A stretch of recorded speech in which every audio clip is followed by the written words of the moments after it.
Good evening. This is All India Radio Kohima. I'm Jonas Yantan with Evening News. The headlines. Nagaland government extends ongoing lockdown till 31st July. COVID-19 cases surges in Nagaland with additional 51 new cases, tally close to 900 mark. Nagaland Assembly Speaker dismisses NPF petition on disqualification against 7 suspended MLAs. And 295,000 metric tons food grains lifted by states under extended Pradhan Mantri Garib Kalyan Ann Yojana. Nagaland government has extended the ongoing lockdown in the state till 31st of this month. An official order stated that in continuation of the Chief Secretary's office order issued on 29th last month, the existing guidelines with regard to the lockdown in all parts of the state shall continue to remain operative in Nagaland till 31st July. COVID-19 cases continue to surge in Nagaland as a total of 51 new cases has been reported today, taking the tally close to 900 mark. Health Minister S. Pangapom in a tweet informed that 24 cases have been detected from Kohima, 20 in Peren, 3 in Dimapur, 2 in Longling and 1 each in Mugukchung and Zanuputo. Meanwhile, 6 patients from Kohima have also recovered from the viral infection, taking the recovery tally to 346. With the addition of new cases, the total confirmed cases in the state have increased to 896, while the active cases stands at 550, which includes 535 patients having asymptomatic cases and 15 with mild symptoms.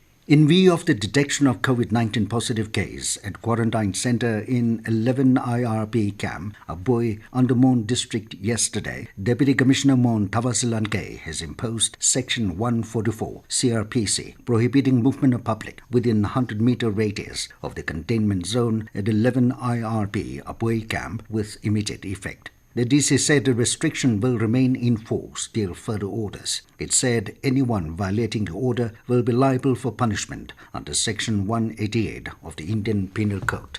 The government today said the COVID-19 recovery rate has improved to 63.02% and a total of 571,460 people have recovered in the country so far. In the past 24 hours, 17,989 people have recovered from COVID-19.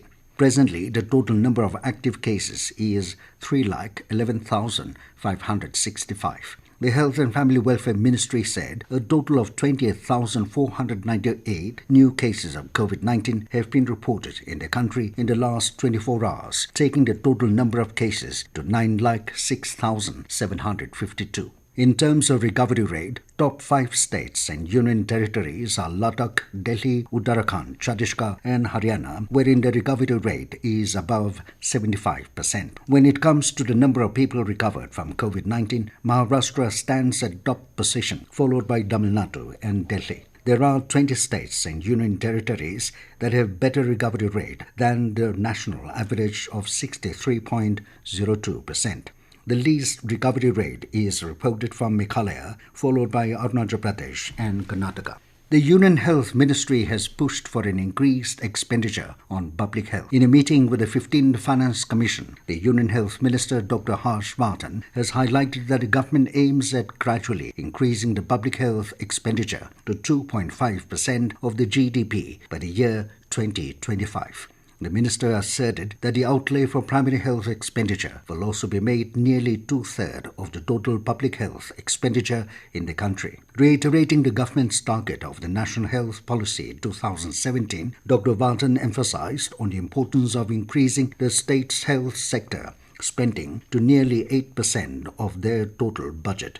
The Health Ministry has also revised its requirement of around 4.9 lakh crores to 6.04 lakh crores in the light of COVID pandemic.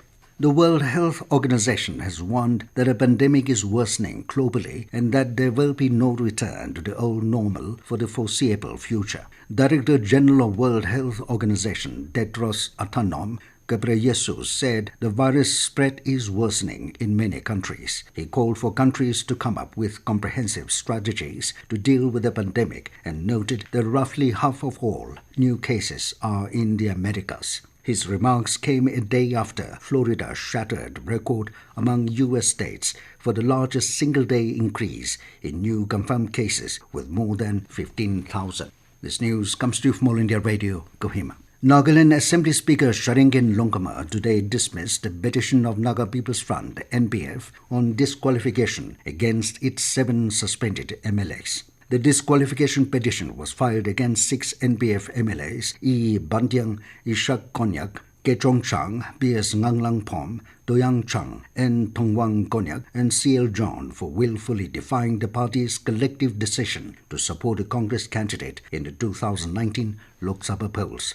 Pronouncing the judgment in the presence of both the parties, the Speaker said that there is no sufficient ground for presuming that the respondents had voluntarily given up the membership of the original political party, NPF. The Speaker therefore decided that the respondents are not liable to be disqualified under the 10th schedule of the Indian Constitution. Consumer Affairs Minister Ram Vilas Paswan has said 295,000 metric tons of food grains have been lifted by the state so far under extended Pradhan Mantri Garib Kalyan Ann Yojana.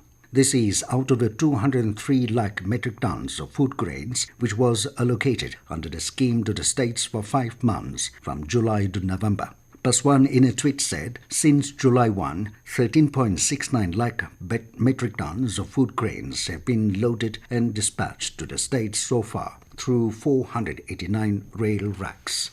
Road Transport and Highways Ministry has clarified that the heavy road making machinery are not motor vehicles and are not covered under MV Act. It has requested the states and union territories not to insist upon registration and driving license for these machines. In a letter to the transport departments of all the states and union territories, the ministry has informed regarding a number of representations received on road building and rehabilitation equipments wherein concern regarding registration of cold recycling machines and soil stabilization machine under Central Motor Vehicle Rules 1989 has been raised.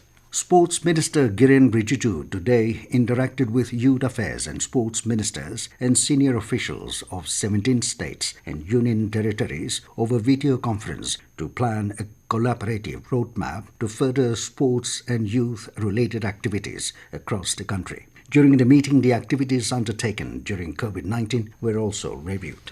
In Assam, all the major rivers, including Brahmaputra, are in spate. Flood waters caused major damages to infrastructures, including embankments, and destroyed crops. Nearly 22 lakh people are affected due to surging waters in 22 districts. 45,000 people are shifted to relief camps. 95% areas of Kaziranga National Park are under water. A moderate earthquake of magnitude 3.5 on the Richter scale struck Longling district this morning. According to the National Center for Seismology, the tremor was felt at 8:32 a.m. today. Human Resource and Development Minister Ramesh Pokhriyal Nishank today said that the results of Class 10 CBSE board examinations will be announced tomorrow. In a tweet, he said the results of Class 10 CBSE board examinations will be announced tomorrow. He wished all the students best of luck. Yesterday, the Central Board of Secondary Education declared the result of Class 12. And now to the news, here are the main points again. Nagaland government extends ongoing lockdown till 31st July. COVID-19 cases surges in Nagaland with additional 51 new cases, tally close to 900 mark. Nagaland Assembly Speaker dismisses NPF petition on disqualification against 7 suspended MLAs. And 295,000 metric tons food grains lifted by states under extended Pradhan Mantri Garib Kalyan Ann Yojana. That is all we have in this evening news bulletin. Good night.